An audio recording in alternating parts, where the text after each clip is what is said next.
Assalomu alaykum. Assalomu alaykum. Ana bugun bizda mehmon, hammamiz mehmon aslida. Mahmud.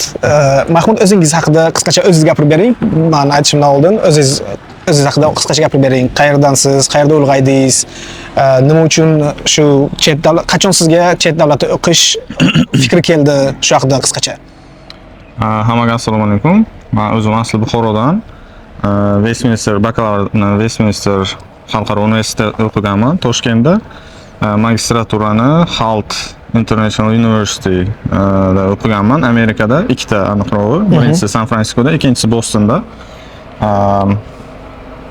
Amerikada hozir ham borib kelib ishlab, asosan ishim shu Amerikada. Demak, asosan siz Amerikada yashaysiz, Buxoro, O'zbekiston kelib ketasiz. 50-50. 50-50. Hozirda nima ish qilasiz? Hozirda shu bizneslar, asosan startup, investitsiyaga fokus qaratyapmiz hozirgi kunda. Ya'ni o'sha endi rivojlanayotgan soha bizda O'zbekistonda startup bo'lgani uchun ikkita uchta proyektlar bor, o'shalar bilan ishlab, shularni rivojlantirishga harakat qilyapmiz. Demak, o'z sohangizda ishlayapsiz desak bo'ladimi? Da, примерно taxminan shu o'zim o'qigan sohada ishlab ko'rdim, ya'ni oylik maoshida. Undan keyin trak biznesiga o'tdik. Hozirda esa shu perspektivasi yaxshiroq investmentga harakat qilyapmiz. Ajoyib. Westminsterda qaysi sohada o'qigansiz? Westminsterda shu iqtisod, finans, ekonomika va finans yo'nalishida o'qiganman. Iqtisod va moliya yo'nalishida. Iqtisod va moliya yo'nalishlarida. Nimaga aynan shu sohani tanlagansiz? Aniq bir sabab bo'lmagan. Bizdan oldingi o'qigan bolalar shu yo'nalishni o'qigan. Eng qiyin yo'nalish shu bo'lgani uchun xayolimizda shu eng qiyinni o'qisak agar ish topish, pul topish yaxshiroq bo'ladi degan maqsad bilan shu ekonomika yo'nalishida o'qiganmiz. Eng qiyini o'sha bo'lgan o'sha paytda. Eng qiyini o'sha bo'lgan. Nima uchun aynan Westminsterda o'qigansiz? O'zi Westminsterga topshirishim ham tasodifan bo'lib qolgan. Men asli diplomatiyaga tayyorlanganman. Shu kollej vaqtlari 3 yil ingliz tili, matematika, ona tili, даже ona tili ham borib o'qiganman. Keyin oxirgi yili bitta tanishimiz shu Westminsterga o'qishga kirgan kontraktga, keyin dadamning o'rtoqlarining o'g'li. Keyin menga aytganda, "Как variant, можешь ham topshirib ko'rasan, Westminsterning ekzameni oldinroq bo'ladi" o'sha vaqtda 1-avgustda davlat universitetlarining hammasini ekzameni bir vaqtda bo'lardi, Westminsterniki oldinroq bo'ladi. O'shanga ham topshirib ko'r deganlar. IELTS o'qishni boshlaganman, angliyskidan fundament bo'lgan. 5 oy IELTS o'qiganman. Intensivni desak ham bo'ladi. 5 oydan keyin 7 IELTS o'qiganman. Matematikam bo'lgani uchun keyin grantga topshirganman. Davlat universitetlaridan ham o'zim ona tilini o'qimaganim uchun diplomatiyaga baribir grantga topshira olmayman, kira olmayman deganman. Kontrakt bo'lsa o'qitmayman degan loyihalar. Buxoroga topshirganman. Buxoro davlat universitetining turizm fakultetiga. Qiziq joyi Westminsterning javobi chiqmagan. Nimadan keyin ham, lekin dokumentlarni men topshirishim kerak bo'lgan. Aniqrog'i nimani? Turizmning javobi chiqmagan. 20-avgustlarga shunaqa chiqardi, 15-avgustdan keyinga. Ammo hujjatlarimni olib Westminsterga topshirishim kerak bo'lgan, grantga. Siz universitetga ham topshirgan hujjatlaringizni Westminsterga ham. Hujjatlarni fiziki nimaga bergansiz? Universitetga berganman. Keyin dokumentlarni olishga borganman, hali javobi chiqmagan. Ammo shu o'qishga kirsangchi degan, ular men aytganman, aniq kiraman, grantga kiraman deganman. Keyin lekin baribir Westminsterga o'qiyman deb dokumentlarni olib Toshkentga ketganman. Keyin javobi chiqqan, rostdan men o'zi 4 ta grant bo'lgan. Birinchi, ikkinchi mesda grant bo'lib kirganman. Keyin meni joyimni kimgadir nima qilganlar, unisini bilmayman. Kontrakt. Yaxshi gumon qilish kerak-da. Yaxshi gumon qilamiz. Shu kontrakt, birinchi kontraktni grantga chiqargan deb gumon qilamiz, lekin u birinchi mesda kontrakt bo'lgani o'zim tanishim edi. U navarot keyin meni nima qilgan, men baribir kontraktda o'qiyapman sani deb. Shunaqa joyni grantni kirib qolganingizga u kirmaganda. U kontraktga tushib qolgan. Baribir o'qimas ekansan, nima qilasan, topshir deb o'zga. Lekin u grantda o'qimagan keyin. Yo'q, keyin u kontraktda qolgan, boshqa kishi grantda o'qigan. Undan yaxshi gumon qilsak ham baribir qiyinroq ekanda. Shunaqa. Ajoyib. Demak, siz o'zi aslida davlat oliygohida o'qimoqchi bo'lgansiz, diplomatiyada, lekin birdaniga Westminster bo'lib ketgan, u 5 oy tayyorlanib 7 olib grantga kirib ketgansiz. 5 oy o'qiganman, o'sha payt 7 olish qiyin ish edi. 7 hozirgi kamida 8 bilan teng edi. Nechinchi yil edi? 2014. 2014-yil. IELTS u payt unchalik rivojlanmaganda, hozir bizada уже o'qituvchilarning bilimi ham, nima deydi, metodikasi ham yaxshi rivojlangani uchun ko'p konkurensiya bo'lgani uchun o'quvchilar 7.5 olishi menimcha osonlashgan. O'sha vaqtda bunchalik materiallar ham yo'q edi. Baza ham kuchli emas edi. Shuning uchun 7-7,5 juda kamchilik bo'lardi. Shu Westminsterga grantga biz 20 ta o'zi joy berardi viloyatlarga. O'shandan 12 tasi Buxorodan olgan. Shuning ichidan umumiy O'zbekiston bo'yicha grantlarning 12 tasini Buxoro olgan. 12 tasini Buxoro olgan. Mashalloh. Bizadan oldingi yil ham shunaqa bo'lgan. 20 ta grantdan 10 tasini Buxoro olgan. Bizadan keyingi 2 yil ham shunaqa yarmidan ko'p grant Buxorodan kirgan. Ajoyib o'quvchilari asosan Millennium hukumatasi. Gekdan ham bo'lgan. Bo'lgan, lekin asosiysi Millennium bo'lgan, скорее всего. Endi hammasi yaxshi aslida. Bu reklama emas, shunchaki fakt bu. Shu asosan o'sha vaqtlar grant 7 olsa agar grantga kirib bo'lardi. Даже 6,5 bilan ham grantga kirganlar bo'lardi. Matematikasi juda kuchli bolalar, Qorako'lda o'qigan bolalar bor edi. Keyin o'sha Buxorodan bo'lmagan bolalarni 2-3 tasi ham boshqa viloyatdan bo'lsa ham Buxoroda o'qib ketganlar. Buxoro kelib o'sha matematikani yoki ingliz tilini o'qib grantga kirgan. Zo'r. Xo'p, siz demak aslida chet elda o'qish niyatingiz bo'lmagan, shu O'zbekistonda o'qish niyatingiz bo'lgan. Da, aslida boshidan hech qanaqa niyat bo'lmagan, faqat o'qishga kirish niyat bo'lgan. Nimaki o'sha vaqtlar esingizda bo'lsa, o'qishga kira olmagan odam sifatida ko'rilmagan.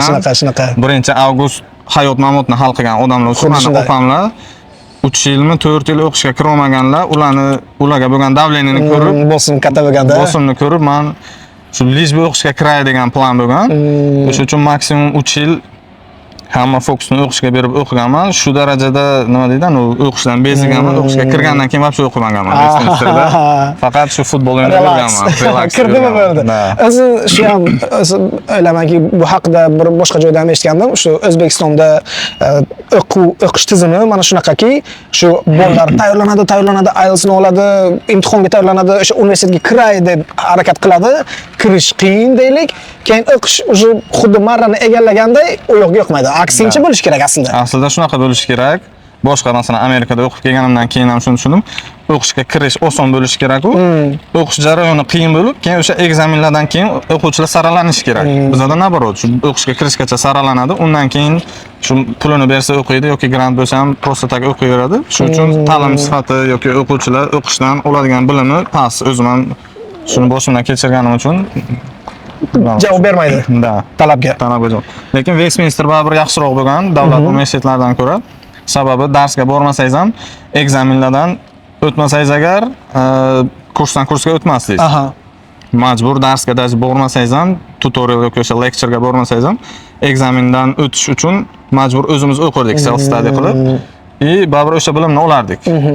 Lekin o'zi shunday olganda Westminsterda o'qish yaxshiroqmi? Yaxshimi? O'zbekiston bo'yicha universitetlarni olganlarni. O'sha vaqt yaxshi edi. Bizdan oldingi pokoleniya artadi, bizning vaqtimizda zo'r edi, sizlarda o'zi bo'lmaydi deb. Biz ham shu gapni aytdik. Bizning vaqtimizda zo'r edi Westminster, hozir bo'lmaydi.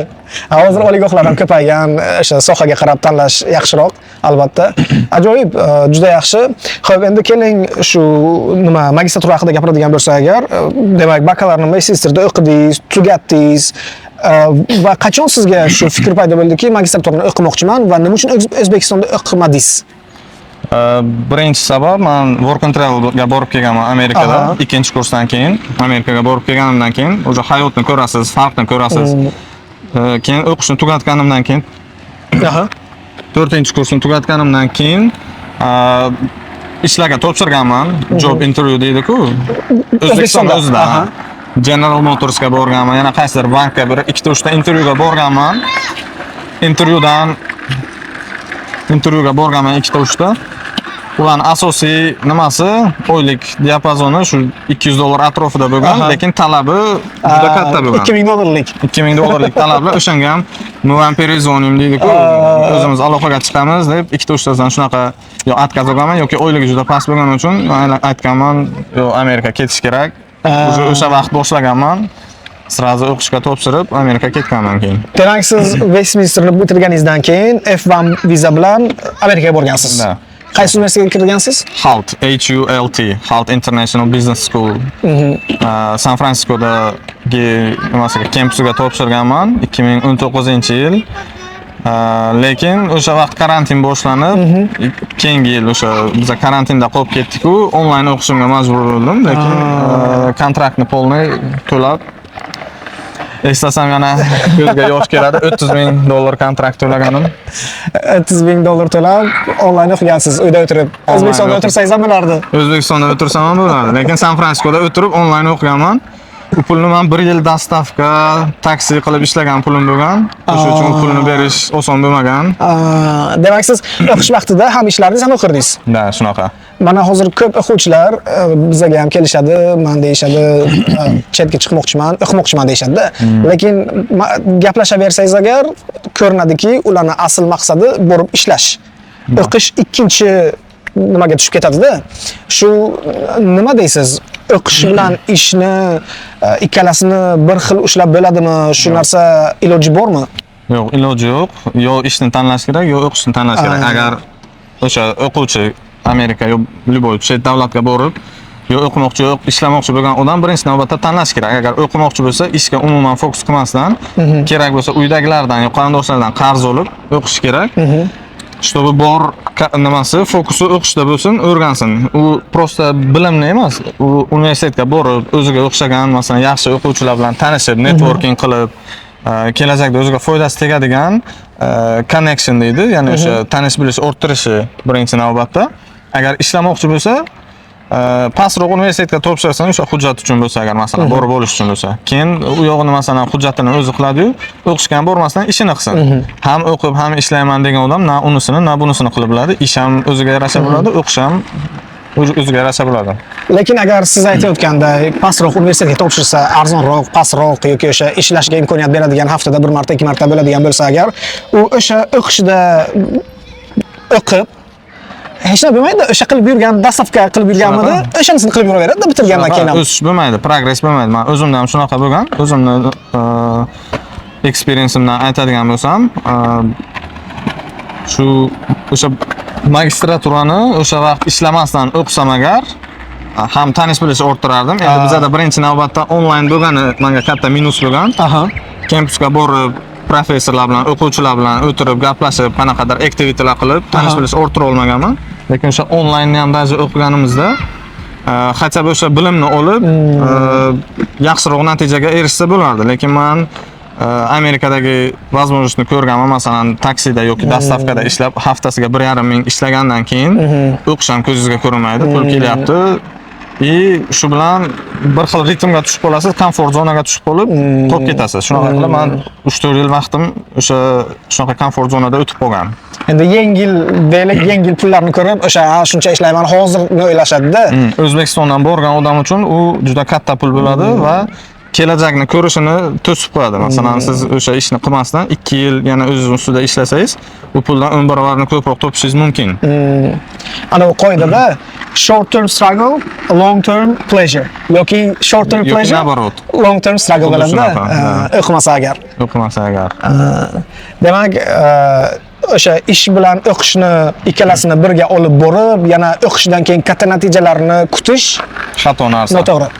Xuddi shunday o'qish bilan agar natija qilaman degan odam bo'lsa, o'sha iloji bo'lsa kontraktini ham, yashash uchun ketadigan pulini ham ota-onasidan yoki agar ota-onasining sharoiti bo'lmasa, qarindosh urug'dan qarz olib bo'lsa ham o'zim pul topib o'qiyman demasligi kerak. Hech bo'lmaganda o'sha 100 so'zli grantlarga harakat qilish kerak. Hech bo'lmasa grant olish kerak. O'zini kunlik rasxod uchun ishlashi mumkin, masalan, bekor vaqtida, lekin fokus pul ishlashmasligi kerak. Juda yaxshi. Rahmat. Xo'p, siz o'sha O'zbekistondan Amerikaga o'zingiz Holt University'ni tanlab borgansiz, shunaqami? Shunaqa. Nima uchun aynan o'sha universitetni tanlagansiz? Menda o'zi 2-3 variant bo'lgan. Asosan shu Kaliforniya shtatidagi universitetlar bo'lgan variantlarim. Juda nufuzli universitetlarning kontrakti juda qimmat bo'lgan. 70 ming, 80 ming dollar. Grant olganimdan keyin ham 50 minggacha bo'lardi. Halkni ham qaragandim, reytingi yaxshi, asosan international. Keyin ularning kampusi juda ko'p joylarda bor edi. Amerikaning o'zida 2-3 ta, Dubayda, Shanxayda, Londonda kampuslari bor edi va bitirgandan keyingi возможность, ya'ni o'sha imkoniyatlari ko'proq bo'lgani uchun o'sha Halkni tanlaganman va ular ham yaxshi grant bergan. O'zi 50 mingmi, 60 minglik kontrakt edi. Men grant olganimdan keyin shu 30 minglar atrofida berganman. Zo'r. Bir 60% scholarship bo'lgansiz, baribir. Ha, shunaqa 60% scholarship olganman. Yana agar pulini hammasini to'liq bersang agar ikkinchi magistraturani senga 100% scholarship beramiz degani uchun hamma pulni to'plab bir martaga berganman. Demak, ikkita sizda hozir magistratura diplomi bor. Ikkita magistratura o'qiganman. Ajoyib. Zo'r. Xo'p, ana qarang. Siz o'zingiz to'g'ridan-to'g'ri topshirganmisiz o'sha universitetga yoki bironta o'zim onlayn to'g'ridan-to'g'ri o'zingiz topshirgansiz? O'sha application processni bitta aytib berasizmi? Qanaqa bo'lgan, nimalar tayyorlagansiz? Menda asosan o'sha internetdan qaraganimdan keyin application degan joyga o'zimning informatsiyamni kiritganman birinchi stepda. Va ularni o'zi menga aloqaga chiqqan, ularning endi marketing o'sha nimasi ham yaxshi ishlagan. Imенно bitta odamni menga biriktirib qo'yishgan. Ular menga chiqib nimalar kerakligini yozib, nima qilgan. O'qishga topshirishdan oldin men даже GRE ni ham o'qiganman. GRE o'sha Amerikani o'zida, Amerikani o'zida yurgan vaqtim GRE o'qiganman. Keyin IELTS'imni уже сроgi tugagan. Men o'qishga kirishdan oldin topshirganim уже expire bo'lgandi.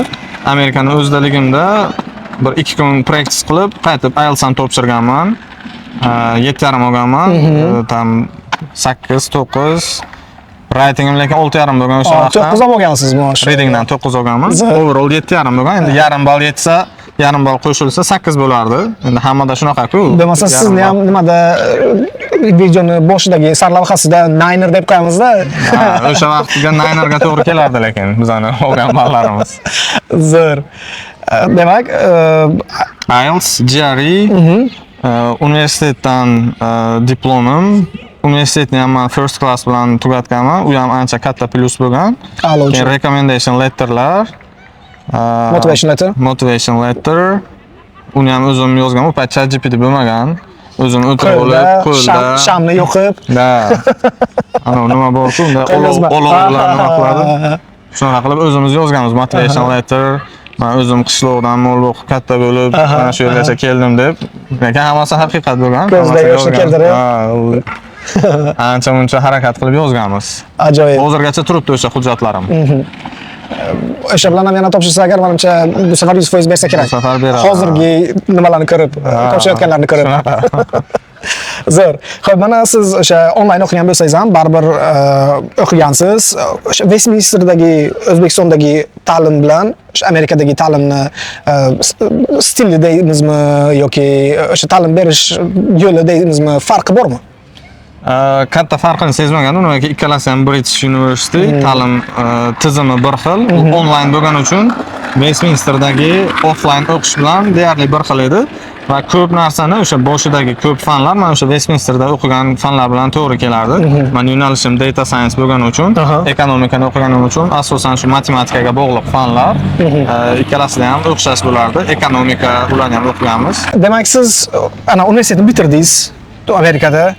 Talabalikdan job marketga, ya'ni ishga o'tish qanaqa bo'lgan? Men aytganimda o'qish vaqtida ishlaganim uchun men primoy ishga topshirishga bilimim yetmagan. Nimaiki, u payt konkurensiya juda katta. U yerda Amerikada hindlar bor, xitoychilar bor, juda kallasi kuchli va ishlamasdan faqat o'qigan bolalar bor. Ular bilan biz konkurent qila olmaymiz. O'sha uchun men bootcamp degan kursni olganman. 3 oylik, u ham pulini to'lab ishga kiritib qo'yadigan shunaqa nimalar bor, bootcamp. Hindistonliklar qilmadimi o'shani ham? Hindistonliklar bor, o'zimizdan o'zbeklar qiladigan ham bor. O'sha kursda o'qiganman. O'shandan keyin bir juda ko'p universitet demak, juda ko'p ishlarga bir 1000 tagacha applicationlar topshirganman. O'shandan bir 100 tasi javob bergan, bir 10 tasi intervyu qo'ygan va bittasi o'xshab qolib ishga kirganman. 1000 tadan bitta ishga kirgansiz. Shunaqa bo'lgan, ha. Demakki, market juda katta, konkurensiya juda katta. Shuni hisobiga intervyu olishni o'zi qiyin. Intervyu olganingizdan keyin ham undan o'tish ikkinchi etap. Birinchi olgan intervyum juda nima deydi, yaxshi ish bo'lgan, oson ish bo'lgan. Налоговый o'sha shtat, Arizona shtatining налоговый nimasini SQL bilan nima qiladigan, qanday tushuntirsam, BI developer bo'lgan. U intervyudan soliq tizimini. U intervyudan men bemalol o'tib bilardim, lekin birinchi intervyu bo'lgani uchun menda panika bo'lgan. Hayajonlangansiz juda. Mandraj bo'lib qolgan. O'ta olmaganman. Keyin sekin-sekin bir 4-5 ta intervyudan keyin o'sha opit nabrat qilgandan keyin Kaliforniyani o'zida, o'sha Silicon Valley'ni o'zida shu Power BI developer bo'lib ishga kirganman keyin. kirgansiz ishga. Ishga kirganman. Udachini o'xshab qolgan. Nimaki u yerda hammasi induslar bo'lgan. Induslar klan qilib olgan, o'zinikini ishga oladigan, shu hammasi bir-birini tortadigan bo'lgan. Men orada adashib bitta kirib qolganman. Intervyu o'xshab qolib. Menimcha o'sha kontrast berish kerak bo'lganda bitta ana biz begonalarni ham olamiz degan paytga siz nima bilib qolgansiz. Shansiz. Endi hammasi aslida xudodan gap yo'q. Zo'r. Xo'p, keyin qancha ishladingiz shu yerda? U yerda 3 oy ishladim. Ishi oson edi. Hybrid deydi. O'sha vaqt pandemiyadan keyingi vaqtlar 3 kun onlayn, 2 kun ofisga borib ishlardim. Haftada 5 kun, 9 to 5 deydi. Ertalab 9 dan 5 gacha. Keyin bemalol vaqtingiz qoladi. Yillik $140,000 ish edi. Gadovoy hisoblaganda. Ish zo'r edi. Keyin men oilaviy sabablarga ko'ra O'zbekistonga kelishimga to'g'ri keldi va ular bilan aytdim onlayn ishni beringlar. Men O'zbekistonda turib ishlay, remote deganimda, yo'q bu sensitive data, biz uni Amerikadan tashqariga chiqara olmaymiz. Shuning uchun yo shu yerda ishla yoki nima ishdan ketishga to'g'ri keladi. Shuning uchun keyin oilaviy sabablarga ko'ra ishdan ketganman 3 oydan keyin. Mana hozir talabalar O'zbekistondan deylik chetga o'qishga ketishyapti. Sizda shunaqa hissiyot bo'lganmi? Menga shu O'zbekistondan ketishimdan oldin mana shu narsani aytishganda yaxshi bo'lardi degan. Va shunaqa bo'lgan bo'lsa agar nima maslahat berasiz? Birinchi navbatda chet davlatning diplomi sizga yaxshi ish va pulni обеспечить qilmaydi. Avtomatik bo'lmaydi-da. Avtomatik bo'lib qolmaydi. Diplom u prosta ko'rsatish uchun mana shu yerda o'qiganman deyish uchun. U sizga biror narsani garantiya bermaydi. Siz asosan o'zingizni bilimingiz va connection, networking. Mana shu ikkita narsa. Bizda tanish bilish degan narsa yomon, negativ tushuniladi, lekin uni yaxshi tarafi ham bor. Masalan, o'sha universitetda o'qigan vaqtingiz o'zingizga o'xshagan odamlar bilan siz networking qilib tanish bilish orttirishingiz kerak. Demakki, kelajakda ular ham sizga o'xshab rivojlanadi-yu, qaysidir joyga borganingizda ular boshqa bir sohada o'zini o'rnini topgan, siz boshqa sohada va har biriga yordam beradi. To'g'ri. Imенно yomon maqsadda bo'lishi shart emas, u yaxshi ma'noda. Nepotizm emas bu. Tanish bilish Amerikada ko'pchilik shunaqa qilib ishlaydi. Shu maslahatim, agar men ketishimdan oldin kimdir menga aytgan bo'lsa, asosan shu networkingni nima qilgan, zo'r qilish kerak va hozir pul ishlayman deb harakat qilmagin deyishsa va kimdir ozgina pul bersa zo'r bo'lardi. Asosan maslahatdan ko'ra o'sha o'qish vaqtida o'zimni hisoblarimni chiqarish uchun agar kimdir menga 40-50 ming bersa agar, может bundan ham yaxshiroq natija bo'ladi. Endi u Allohdan. Endi hammani peshonasida to'g'ri kerak. Xo'p, oxirgi savolimiz shuki, o'zingizni 5 yildan keyin qayerda ko'rasiz? Hozirda men nima deydi, o'qishga kirishimgacha men shunaqa plan qilardim. 10 yil oldin mana shu planlarni qilishim kerak deb. Va xudoga shukr hozirgacha shularning hammasi o'sha 10 yil oldin plan qilganimda ketyapti. Lekin hozir men nimagadir 5 yil oldinni endi aytishim mumkin, yaxshi biznes rivojlantirib, financial independence, ya'ni moliyaviy mustaqillikka erishib, xohlagan joyimda yashab ishlashim mumkin. Shu endi maqsad. Lekin aniq plan hozircha yo'q. Shu asosan investment yo'nalishi bilan bormoqchiman, startup. Amerikaga borib kelib, Amerikadan qanaqadir investitsiya olib kirish, innovatsiyalar. O'zbekiston hozir market boom bo'lyapti, ya'ni imенно mana shu startup, IT, AI yo'nalishlarida shuni O'zbekiston bilan globalni connect qilish, ya'ni o'rtada bridge bo'lsak agar, o'zim uchun o'sha bridge bo'lib bilsam agar, o'ylaymanki, yaxshi rivojlangan bo'laman. Shu hozircha plan. Zo'r, rahmat. Shunaqa ajoyib suhbat uchun, insightlar uchun rahmat. O'ylaymizki, umid qilamiz va o'ylaymiz, что bu manfaatli bo'ladi barchaga. Sizga ham rahmat. Vaqtingiz uchun rahmat. Sizga ham rahmat taklif uchun. Sog' bo'linglar. Rahmat.